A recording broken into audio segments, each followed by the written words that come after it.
30 na, pero ayaw pa rin ng commitment. Okay lang naman yan.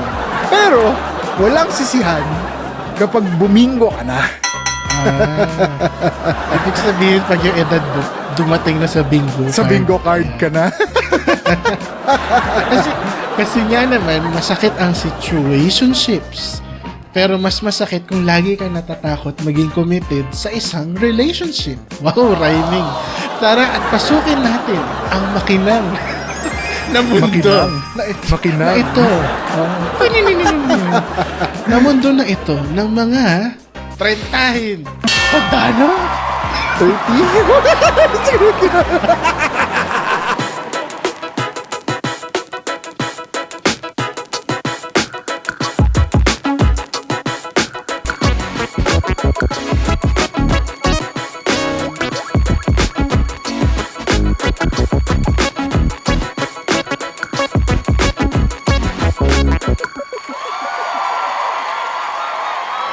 Welcome to our new show, Trentahin. Yeah, kalakpakan. 30. 30. Oo, 3-0. Hindi alam Yan kung po. hindi alam kung ano. 30 na nga. Pag ginagawa mo, exhibit si Spider.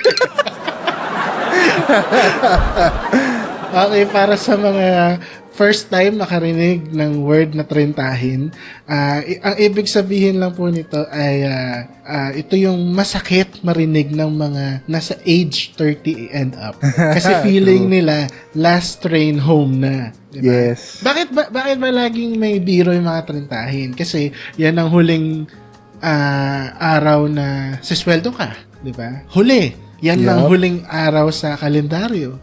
Huli na naman, di ba? O at yan ang huling araw usually. May holiday pag 30 or something. So, masakit. Parang laging huli. O pag narinig mo na yung trentahin, parang nahuhuli ka na in life. So, depende yan kung anong feeling yung masasabi mo na huli ka na, quote-unquote.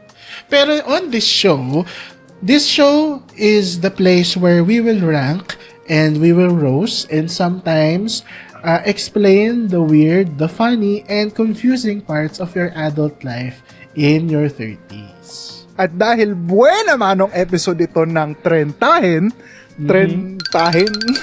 Bitsy. Syempre, something relatable for all of the 30-somethings out there. L is for the way you look at me.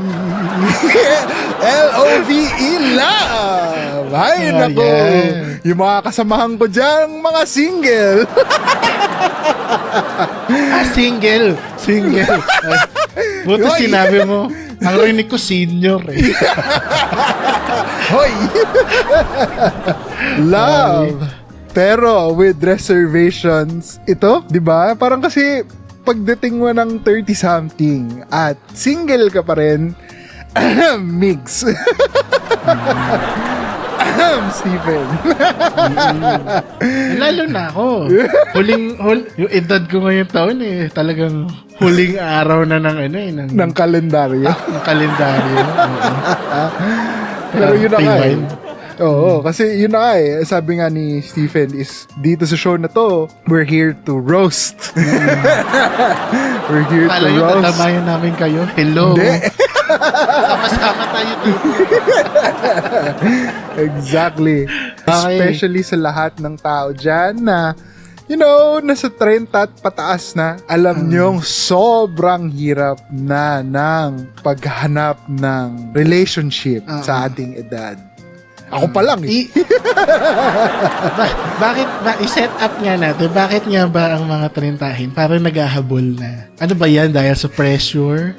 Or dahil gusto na nila makigaya dahil nga yung iba meron ng love of their life o nakapag-asawa na? It could be many things, Could honestly. There's a lot of things there.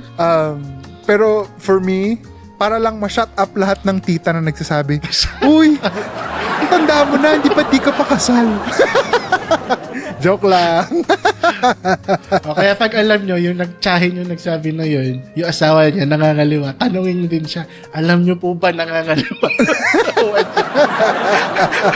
Diba? Kanti-kantihan lang yan eh.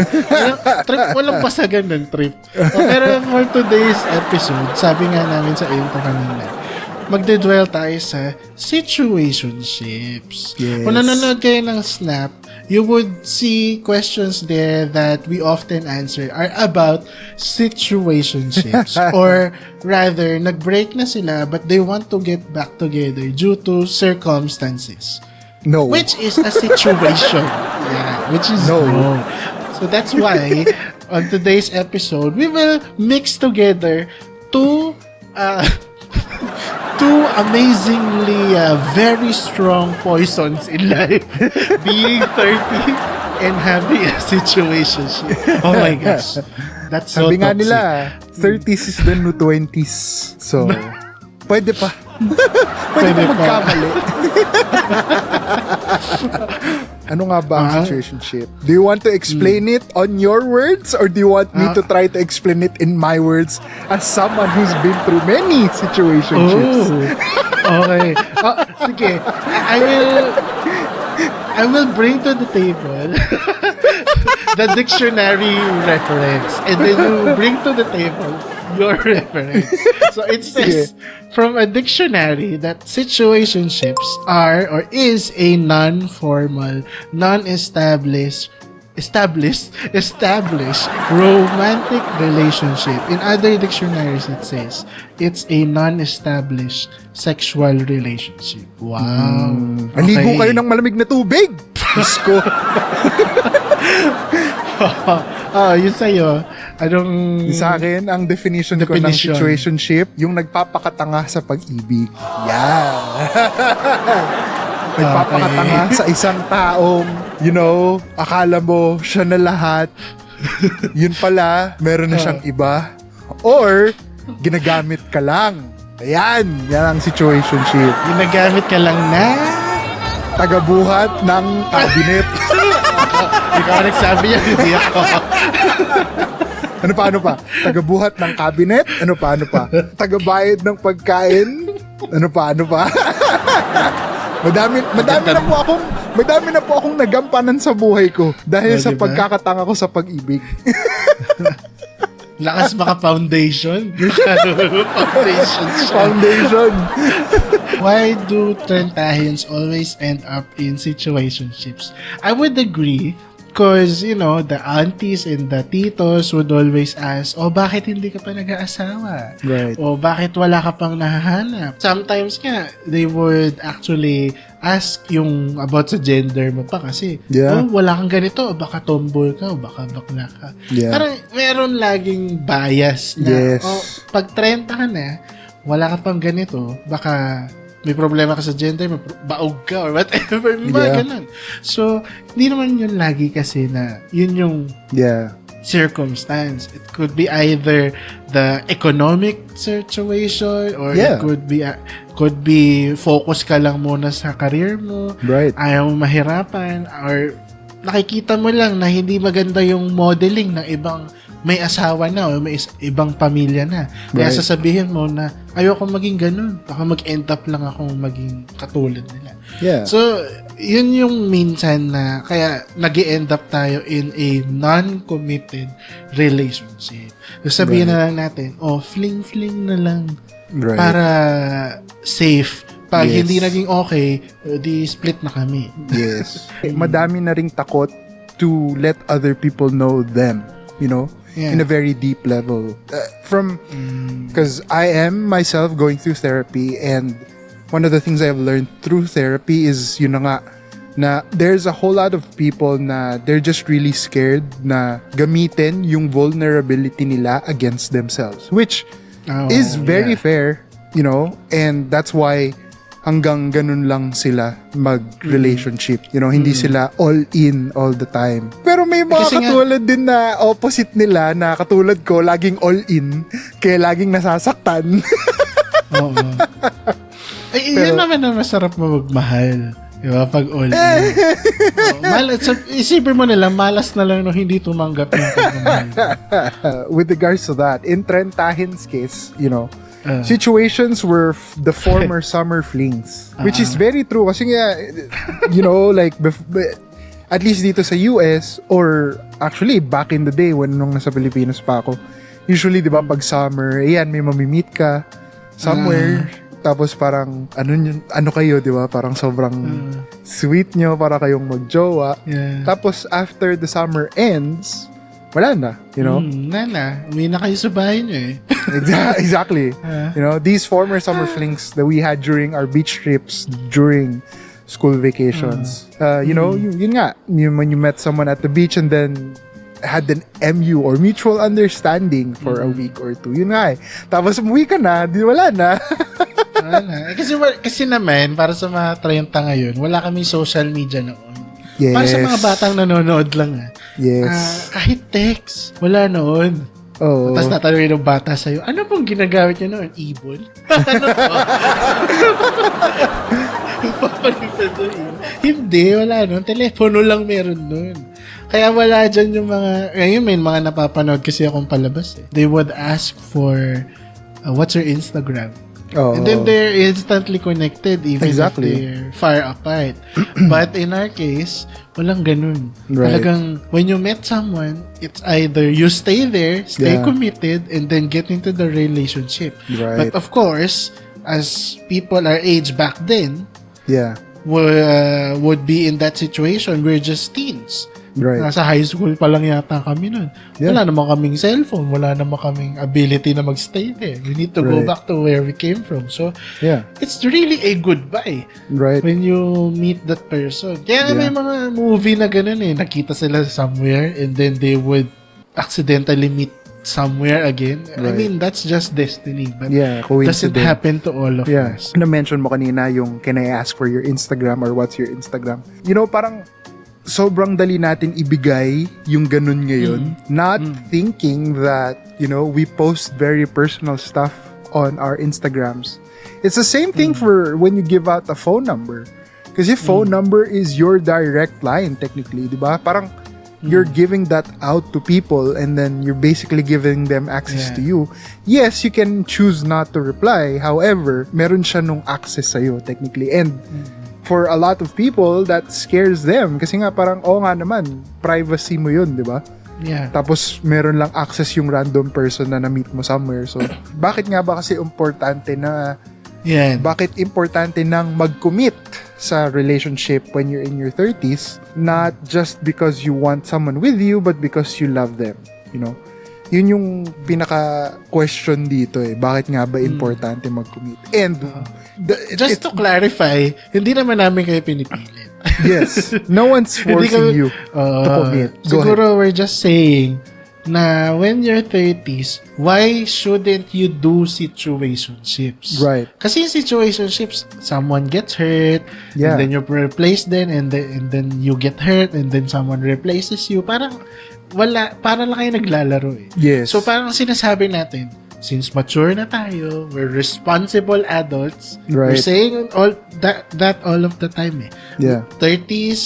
30-somethings are responsible adults. They're mature. They know how to decide. They know where to go. They know how to do things. But Right. when it comes to love, some people say, we are dumb. Right. So why shouldn't we just go into situationships, di ba? Why should we commit to a Right. serious relationship? It's Yeah. because we want to prove to ourselves na number one, mature na tayo. We Yeah. can hold on to something whether it may be good or bad. Alam mo Right. yan yung lagi nung nagtrabaho ako sa isang kumpanya. Lagi na lang sinasabi pag nagla-lunch kami. Kasi ako lang yung millennial dun. Lagi nilang sinasabi yung mga matatanda dun. Ay, alam niyo yung mga millennial, ano yan, paiba-iba. Lilipat ng trabaho, iba ang kajowa, magpapalit ng sasakyan, magpapalit ng tirahan. Wala silang sense of responsibility. Biro mo naririnig ko yun. Ako lang yung millennial doon. Tapos talaga habang nasa lunch kami, yun yung Right. pinag-uusapan ng mga 60s, 70s, or Yeah. mga 50s na empleyado na nung kumpanya. Right. Parang sabi ko, grabe, ganun ba ang tingin na matatanda sa amin? na even to the smallest thing in life, like a relationship, na tingin nila hindi tayo responsible Right. sa mga ganun. Nakakatawa kasi ganun yung tingin nila sa atin. And if you're gonna think about it, ganun na rin yung tingin natin sa younger generation. Right? Parang, Pass on lang. oo. Which is it's a cycle, you know? And it's very interesting if you're gonna think about it. Kasi parang, you know, ang tingin naman nating mga millennials to the Gen Zs and Gen Alphas na parang sobrang relax nila. Relax in a way na, you know, na alam kasi nila yung ginagawa nila. So, hindi sila katulad nating mga millennials na talagang nandun pa rin sa mindset na hard work, hindi smart work, which is what Gen Z is doing. For them, it's a numbers game. Kasi the more you go on dates, the more, you know, you chances lessen. na makikilala mo yung Yes, the higher para the sa'yo. chances you meet someone, the less, the more you lessen the, okay. yung mga mali, basically. So, Yan ba yung sinasabi nila na collect and select? in a way, yes. Pero Okay. kasi, you know, laging negative notation kapag yun yung sinasabi. Pero may truth kasi. Kasi nga, why would you settle? 'Di ba? When if you know your worth, 'di ba? Yung iba exaggerated yung worth, of course. Pero kung tama ka lang, 'di ba? Di syempre, Wala namang problema. exactly. Kaya para sa mga 30-somethings na nanonood or katulad namin, ipakita natin na magiging responsible na tayo. You know, wala namang problema na sige mag-date ka na mag-date, pero wag lang lagi nag-date. Kung Yes. kaya mo na mag-commit at ready ka na, go ahead. Right. Importante lang naman dyan pag ready ka na eh. Yes. Pag hindi ready, wag ipilit. Right. Meron naman kasi iba pinipilit para lang masabihan, Kita niya, wala pang 30 yan. Paano pa pag nag-30? Hindi, joke lang. Hindi, para hindi na tayo So ibig masabihan. sabihin ba yun magre-reply na ako sa kanya? Okay, on to our next segment.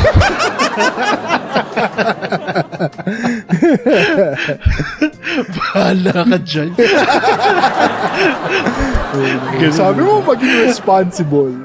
Dahil Kulit lang responsable tayo na mga trentahin, welcome to our last segment, which is Rapid Reacts. Yes. Kung saan magre-react lang tayo and we will decide kung yung mga babanggitin ni Migs ay normal behavior or di nakita, or dito behavior. Okay? So ito yung mga habits na babanggitin ni Migs and i-rate lang natin sila kung Tito normal? normal Tito. Tito normal Tito. Oo nga, no? Tama ka. Oo nga, no? I-erase ko lang yun ngayon. Okay, let's begin. So, first one. Searching for love.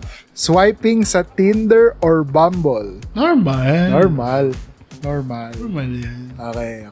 Next. Dapat rapid react. Kasi, Go. ang gumagawa naman yan eh.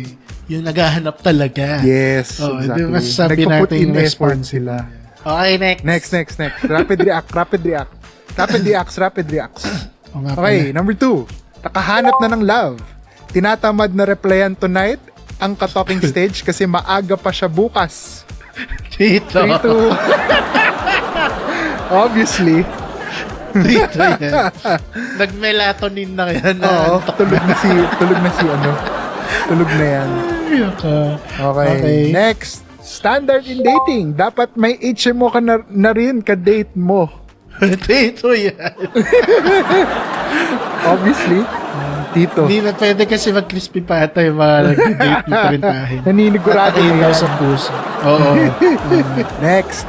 Fun date. Night out, drinks, spontaneous gala. Okay. Normal. Lahat naman tayo nag-enjoy sa ganyan. Hindi yan pang trentahin lang. Sokmed! Soft lunch stories, couple pics. Normal. Yes, normal. The usual person would do that. Kasi Yes, ayaw niya normal. ma-invade yung privacy. Yes, kasi yung mga tito dyan, hard launch yun. Tapos yung picture yung tabingi. picture nila mag-joy, nakatabi yung Oo, exactly. Okay. Love language. Hatid sundo plus ipagluto mo ko plus sabay grocery equals true love. Tito. Yes, Tito. Oh, diba? Tito. Very Yung mga- effort-based. Tito yan, for sure. Isa sa Ako pa lang magte-text sa'yo. Magte-text sa'yo, honey, hindi na ako makakyat sa MRT. Sunduin mo na lang ako. Ilang taon ka na ba? 35 ka lang. Mga ginagout na ba yan? Oo. Hindi pa nga ako nga eh. Pinagbuhat ng 400-pound cabinet. Di ba? Effort. Love language. Kaya panoorin niyo yung episode na ginawa namin gabing yun. Buhat siya. Down siya. Bad trip ako nun eh. Naubos Ay, yung love life. Naubos din yung energy. Sobrang lungkot ko nun, promise. Okay, next. Or last. Break up recovery. Masakit pero tulog muna ako kasi may work pa tomorrow. Responsible dito. Pero responsible dito. Pero I will argue. Normal Okay. na yan. I will argue. Kasi sa taas ng gas ngayon, ganyan na lahat mag-isip. Walang tito normal dyan. Bagay. Dapat pala, masakit pero tulag muna ako ng maaga kasi may work pa tomorrow at marahaba pila sa MRT. Kaya kailangan mo gumising na maaga. Yes. Ay, naman. And that is normal or Tito. Yeah. Tune in next week where we play Abnormal or Tito. Tito normal or normal tito? Anyway, that's it for our episode today. Make sure to subscribe and follow our YouTube channel for more fun conversations. I'm Stephen. Make sure you're also not a part of a situationship. And you're also following us on Spotify and Apple Podcasts. And don't forget to give us a thumbs up over there as well. I'm Miguel, and we'll see you again next time. Huwag magpapakatanga sa pag-ibig! Bye-bye! Huwag niyo akong tularan!